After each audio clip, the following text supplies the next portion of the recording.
저희들로 듣게 하시며 하나님 주의 귀한 말씀 때문에 이 시간도 저희들의 삶이 조정되게 하시고 우리가 이 말씀으로 행동할 수 있는 힘을 저희들에게 더하여 주시옵소서.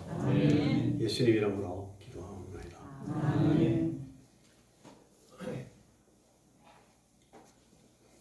여러분, 우리가 늘 잘 아시는 것처럼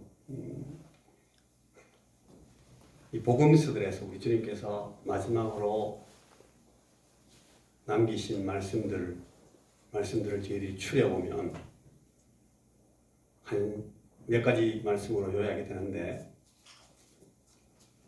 제일 중요한 말씀은 친히 주님께서 내가 너희를 보내겠다, 내가 너희를 보낸다, 그런 말씀을 여러 번 반복해서 하시고, 또 이 복음서의 마지막에는 그래서 너희들이 기다려야 된다, 기다려라, 약속을 주셨기 때문에, 약속해서 주실 것이 있기 때문에 그거 기다리고 있거라, 주님이 그런 말씀을 하셨습니다.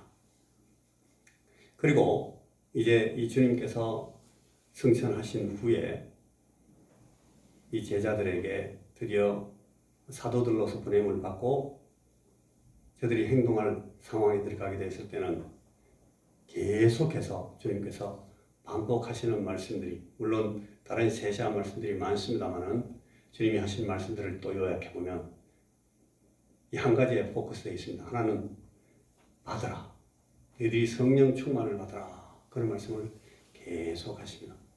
그리고 신약 복음서와 이 모든 서신들이 우리에게, 우리 성도들이 가르치는 이 우리 구원 도리와 제자도를 요약하는 강령을 또 한마디로 우리가 이렇게 요약해 본다고 하면은 그 말씀들은 결국은 믿고 의지하라 하는 말씀으로 또한 요약이 되는 것 같습니다.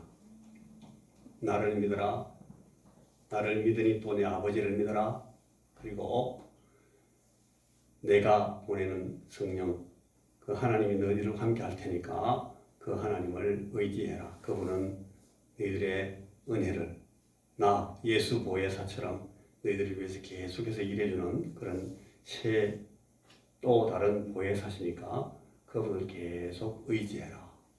그래서 이 구원에 관한 도리들을 설명할 때도 믿어라, 믿고 의지해라.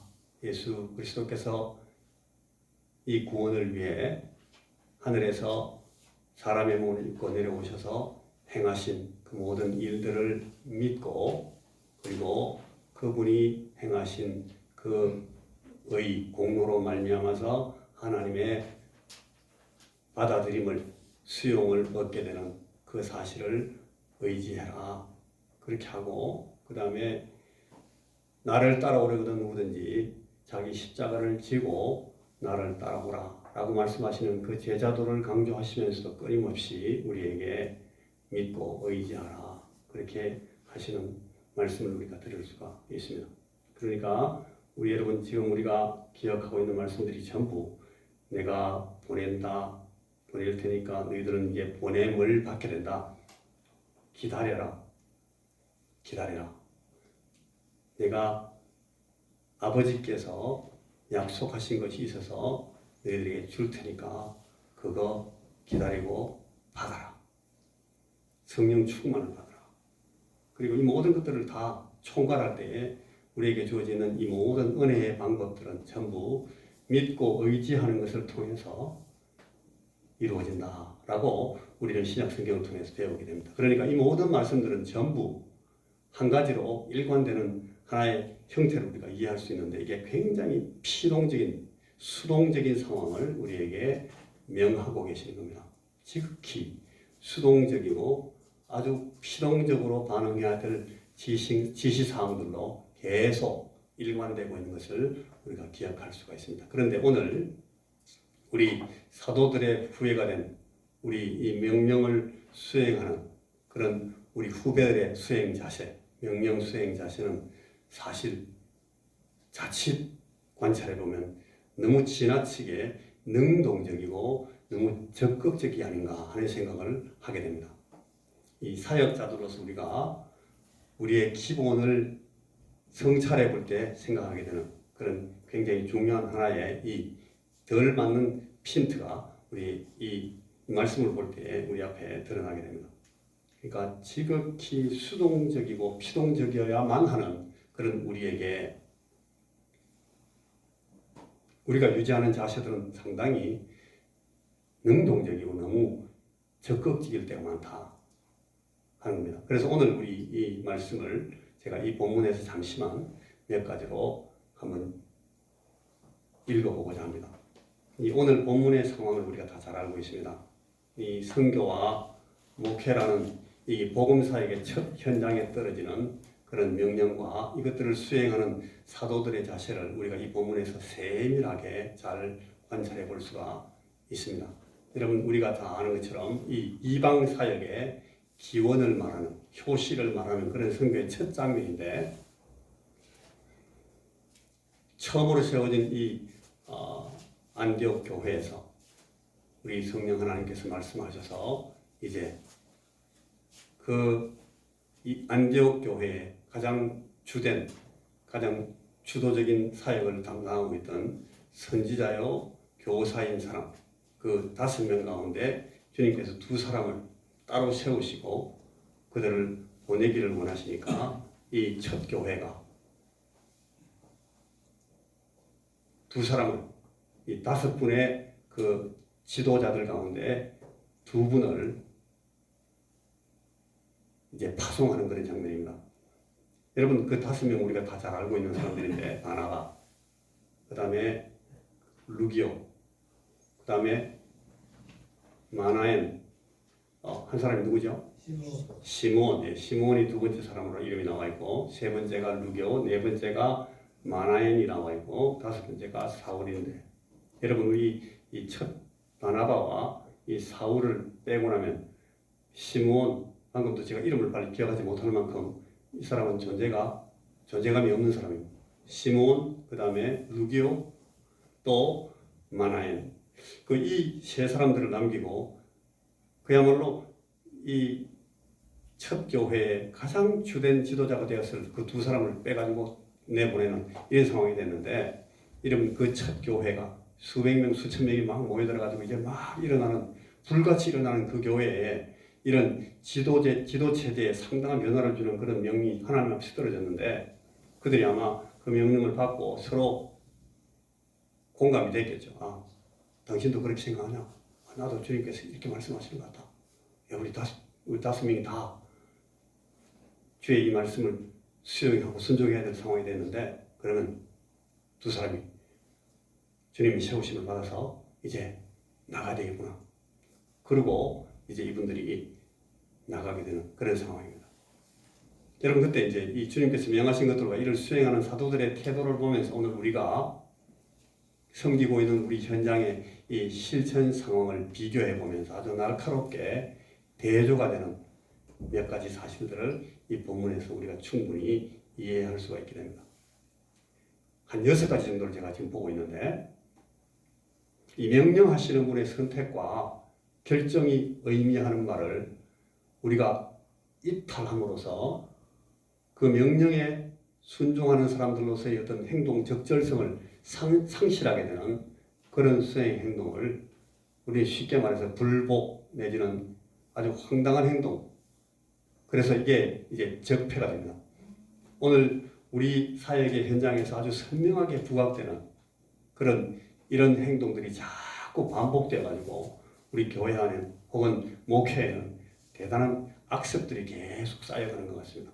그런데 우리는 자주 이런 부분들에 대해서 깊이 고려하지 않거나 생각하지 않거나 심각하게 받아들이지 않고 그냥 우리 하는 일을 계속 해나가지는 않는가 그런 두려운 생각을 하게 됩니다. 제일 처음에 우리가 보게 되는 내용 첫째 이겁니다. 그들이 중점적으로 생각을 모으고 그들이 온 마음을 다해서 머리를 쓰고 집중하는 일은 전략이 아니라 기도였습니다. 이 안디옥의 선지자들과 교사들이 그 5분들이 할 수 있었던, 그래서 하고 있었던 유일한 행위는 기도였습니다. 전략회의도 아니고 임원회도 아니고 우선 뭘 구비하고 맞추어내기 위해서 막 고민하고 예산을 짜고 하는 일이 아니라 그냥 기도하는 일이었습니다. 사실은 그들도 그랬고 그들을 이 안디옥으로 보낸 그 선배들도 똑같이 했습니다. 여러분 사도행전 1장 14절에 보면은 그 당시 예수님께서 죽으시고 부활하신 후에 승천하시고 나서 예수님 뒤에 남아있는 사람들의 핵심 멤버들은 그 예수님께서 키우신 12 제자들, 그 중에 한 명은 떨어져 나갔고 그 이후에 그 주변에 있었던 사람들은 주님의 가족들, 그리고 아마 그 사도들, 그 4촌, 5촌, 6촌 가족들, 그런 사람들, 그리고 그분들에게 목숨 걸고 따라올 수 있는 그런 공감을 할 수 있는 공감력을 가진 사람들, 몇몇 가족들, 그 사람들인데 그분들이 전부 다 거기 모여가지고 더불어 마음을 같이하여 오로지 기도에 힘쓰더라. 우리는 이 말씀을 그냥 쉽게 읽었는데 오늘 이런 관점에서 보면 이 말씀이 굉장히 단순하면서도 대단히 심각한 말씀입니다. 그분들이 할 수 있던 일, 하고 있었던 일은 기도밖에 없었습니다. 우리가 잘 알고 있는 얘기고 늘 하는 얘기고 목사들만큼 기도하자, 기도 많이 합시다, 기도하세요 라고 많이 말하는 사람이 없잖아요. 저도 늘 그렇게 합니다. 그런데 나는 정말 이만큼 기도하면 된다고 생각합니다 라고 생각한 적은 없었던 것 같습니다.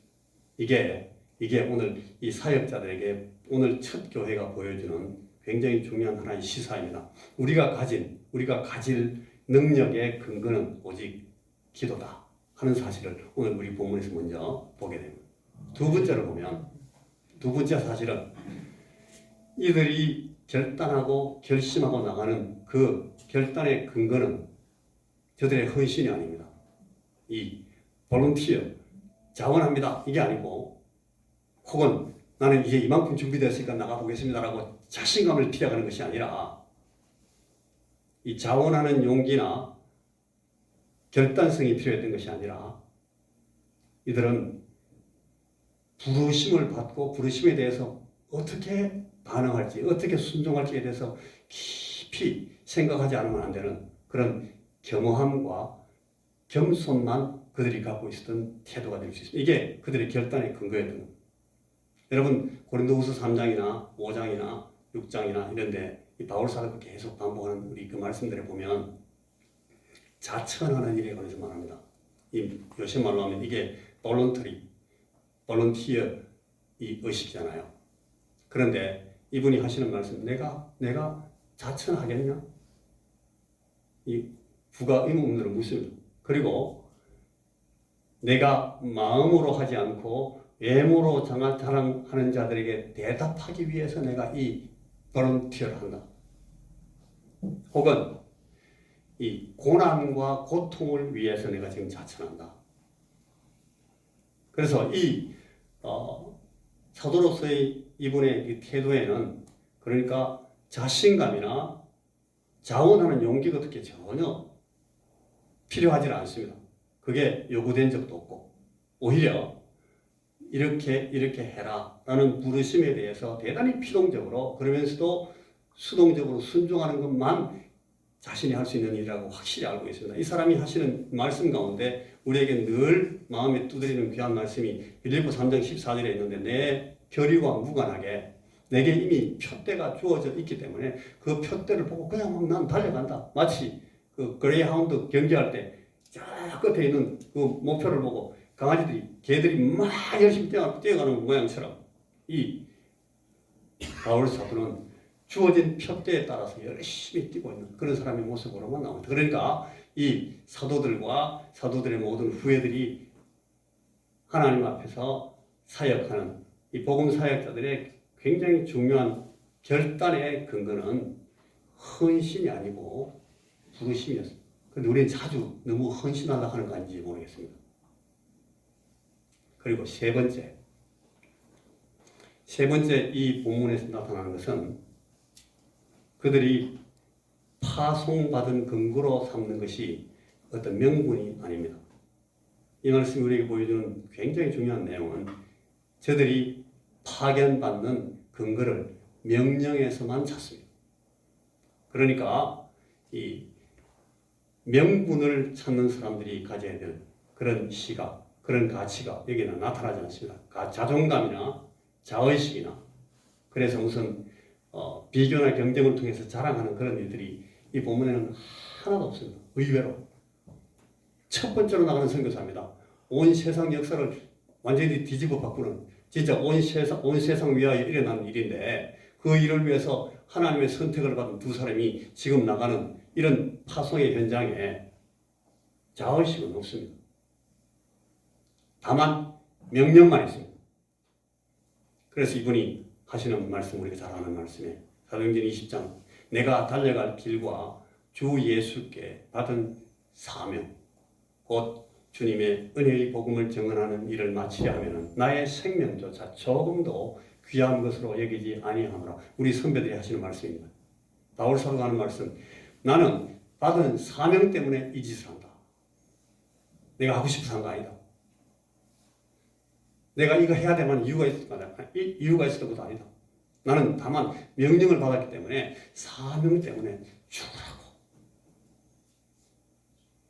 그래서 이제는 내 생명조차 조금도 귀한 것으로 여기지 않고 최선을 다해서 뛴다. 그러니까 우리 사역을 위해서 우리가 파견받는 근거는 명령입니다.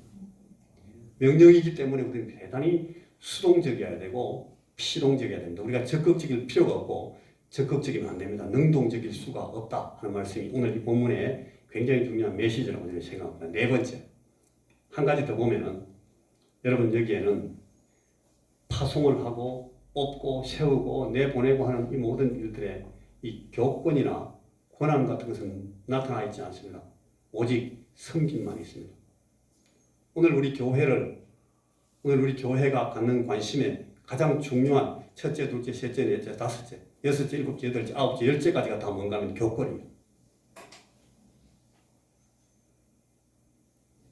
이게 이 사도행전 교회, 특별히 이 사역을 우리에게 보여주는 복음 사역의 가장 첫 장면에서 우리에게 나타나는 것은 전혀 없는 겁니다. 우리 천주교회라는 아주 수천 년 동안, 천수백 년 동안 이 복음을 주도했던 사람들의 그 잘못된 그 전승이나 전통 때문에 우리가 참 어려운 상황에서 이 복음적 전통을 갖게 된 그런 어려움이 있습니다만 그럼에도 불구하고 이 하나님의 말씀은 교권을 말하지 않습니다. 교회 안에서 권한을 만들려고 하는 모든 작동들은 다 배신입니다. 제 생각에는 이건 전부 다 배반자들입니다.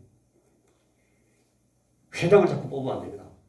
총회당 되는 걸 좋아하면 안 됩니다. 자랑하면 안 됩니다. 이 사람들은 온 세상을 그야말로 저분들이 교황이 될 사람들입니다.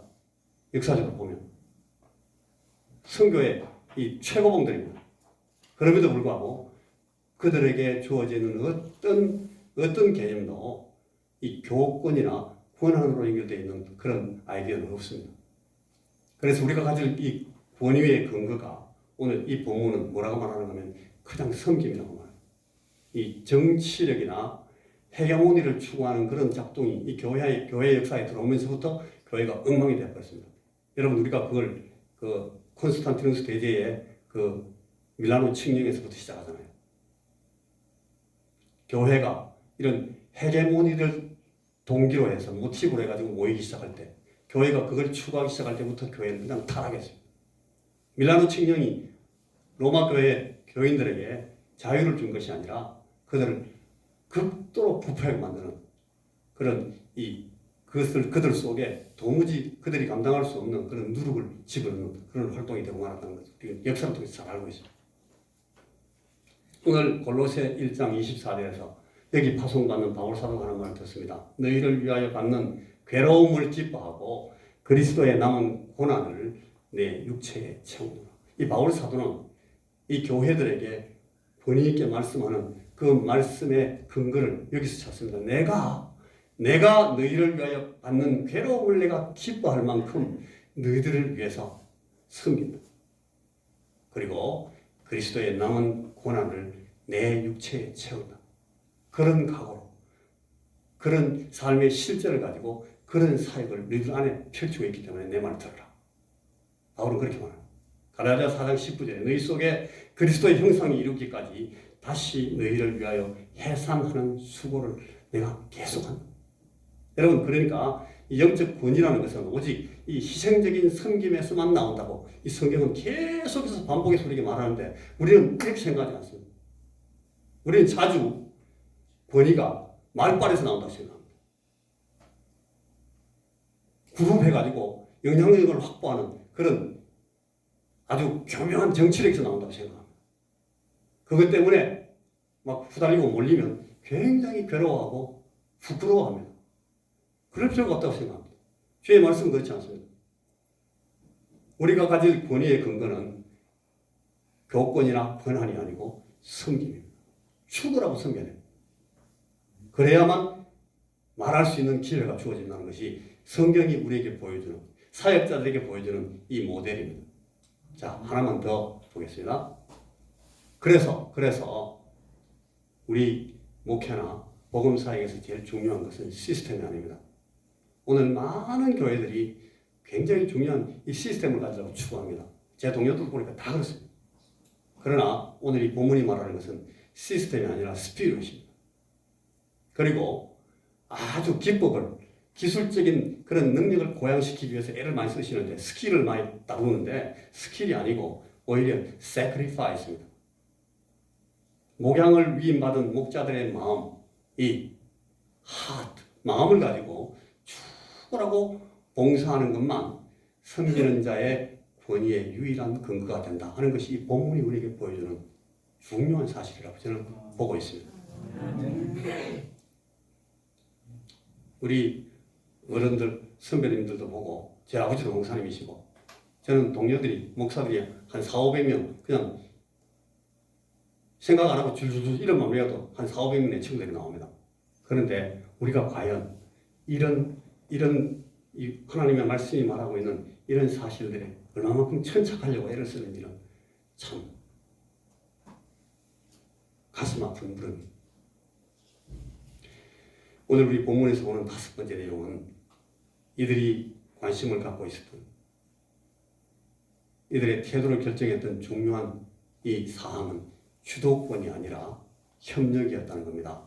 이니시티브를 잡으려고 애를 쓰는 것이 아니라 오히려 이 코오페라상, 코오퍼레이션, 이들이 협력하기 위해서 애쓰는 걸 볼 수가 있는데, 오늘 우리가 붙잡아야 될, 우리가 하는 모든 사역들의 이 추진력의 근거가 여기에 있다고 생각합니다.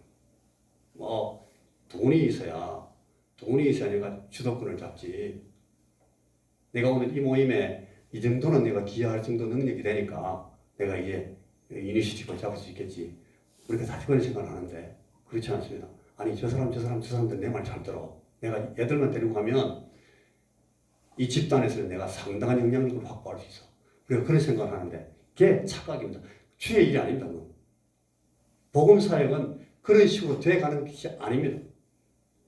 장로가 되려면 돈이 많아야 되고, 목회를 제대로 하면 교회를 제대로 재정적으로 끌고 갈 수 있는 능력이 있어야 되고, 이런 식의 이 현대적 사고가 오늘 이 말씀 앞에서는 정말 부끄러운 일이 됩니다. 부끄러운 일이 됩니다.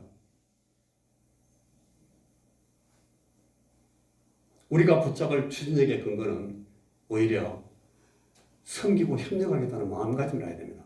오늘 이 본문이 우리에게 보여주는 겁니다. 이 바나바가 오늘 이 사울에게 한 일들을 우리가 사도행전 9장에서 11장에서 13장에서 보게 되는데, 이 사울이라는 사람을 이렇게 잘 알고 있잖아요.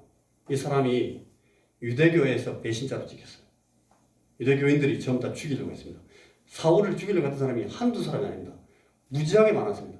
이 사람이 암살당하고 이 사람이 피살될 수 있는, 살해될 수 있는 기회가 엄청 많았는데 하나님이 이 사람을 계속 살려놨습니다. 그뿐 아니라 처음 시작되는 그 예루살렘 초대 교회에서 교회 지도자들이 이 사람을 굉장히 경계했습니다. 그랬는데 이 바나바가 어떻게 이 사울을 잘 알게 됐습니다.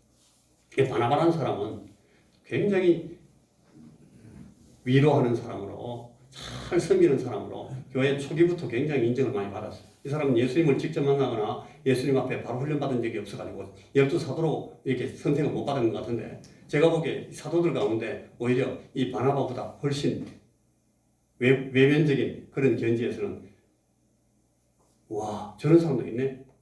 아마 스데반 같은 사람, 이 바나바 같은 사람들은 사도행전 초기에 우리가 볼 때 굉장히 중요한 사람으로 이 부각이 되어 있잖아요. 근데 이 사람이, 이분이 이 사울을 위해서 대단히 애를 씁니다. 사도행전 9장에 보면 그 어려운 시절에 다소까지 도망쳐가지고 숨어있는 사울을 찾아갑니다. 찾아가서 야, 좀 같이 좀 해보자. 네 할 수 있는 것 같다. 내게 자꾸 주님께서 하신 말씀이 네하고 같이 일하러 간다. 갑시다. 가봅시다. 이 사람이 나 힘들어. 그래가 나 죽을 것 같아. 나를 죽이려고 하는 내 옛 친구들이 수백인데 내가 어떻게 가냐? 나 예루살렘 가기 싫다고. 이 사울을 바나바가 데리고 가서 사도들에게 소개를 합니다. 이 사람이 우리가 알던 바와 같이 이런 사람인데, 이 사람이 예수님을 이렇게 만났어요. 이 사울이 예수님을 만날 때 그 상황을 여러 사도들에게 바나바가 계속 이야기했겠죠. 그걸 가지고 사울이 자기한테 하던 얘기를 다시 반복했겠죠. 그 이후에 이 사울이 예수님을 아주 특별한 방법으로 만나가지고 이 구약과 이 복음들을 직강하시는 주님의 제자 직강을 직접 들었죠. 그 말씀들을 전부 사도들에게 설명했을 겁니다. 그리고 이 사울이 어떻게 변화된 상황을 자기가 어떻게 이 삶을 통해서, 행동을 통해서 보여주고 있는지를 자꾸 설명했어요. 그래가지고 사도들한테 사울이 인정을 받도록 하는 데 성공합니다. 이 바나바가 없었으면 사울은 인간적으로 볼 때에 이 사도행전에 나타날 수가 없었을 겁니다. 그런데 그게 가능하게 된 게 이 바나바의 그 섬김 때문입니다. 그래서 13장에 가보면은 바나바가 사울과 함께 서서 담대히 말하고 있는 그런 사실을 누가가 기록하고 있습니다. 그 일 때문에 일어난 이 선교적인 그 영향력이나 결과에 대해서 굉장히 긍정적으로 아주 놀라운 기록을 이 누가가 사도행전 23장에서 하고 있는 것을 봅니다. 그러니까 오늘 여기 지금 파송을 받고 있는 5사람 가운데 2사람이 뽑혀가지고 끌려나가는 이 바나바와 사울로 파송되는 이 현상 자체가 이 사도행전 상황의 주도권을 설명하는 것이 아니고 이 협력 상황을 설명한다고 그렇게 보게 됩니다. 그래서 오늘 우리가 우리의 사역에서 붙잡아야 될 추진력의 근거는 주도권이 아니고 협력입니다. 우리가 여기서 어떤 의미에서는 우리가 연세가 들어가고 혹은 은퇴라는 그런 절차를 넘어가고 이렇게 하는 이런 모든 것들도 사실은 더 중요한 시각에서 다시 살펴볼 필요가 있을 것 같아요. 이니셔티브를 잃는 것이 결코 사역에서 배제되는 것이 아니다. 자, 마지막으로 하나만 더 보면은 여러분, 오늘 이 본문이 우리에게 보여주는 것은 중요한 것이 우리가 추구할 질서의 근거는 경륜이 아니고 순종이라는 겁니다. 경험이 많고 경력이 많고 그걸 많이 훈련받고 많이 배우고 많이 해보고 그래가지고 아주 익숙해졌다 하는 것으로서 이 질서를 잡는, 이건 이 세상적인 겁니다.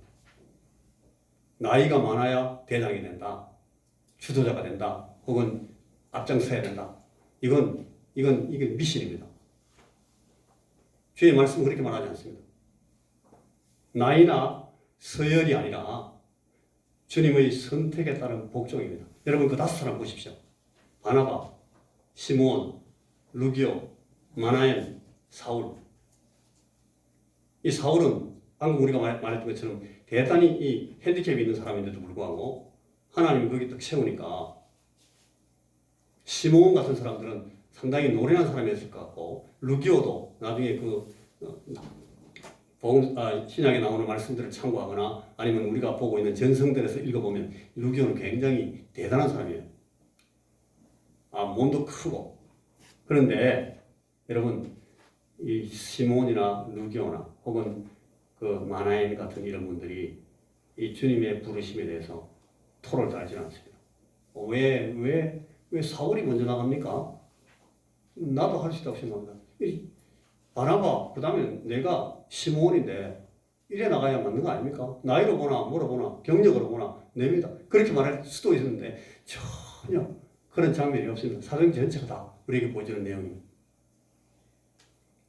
주님께서 오직 이 사람은 내가 이 이방의 임금들과 이방의 백성들 영혼들을 위해서 내가 세우고 그들을 위해서 보내기로 택한 나의 그릇이다 라고 하신 말씀 때문에 이 사울을 세우니까 아무도 토달지 않고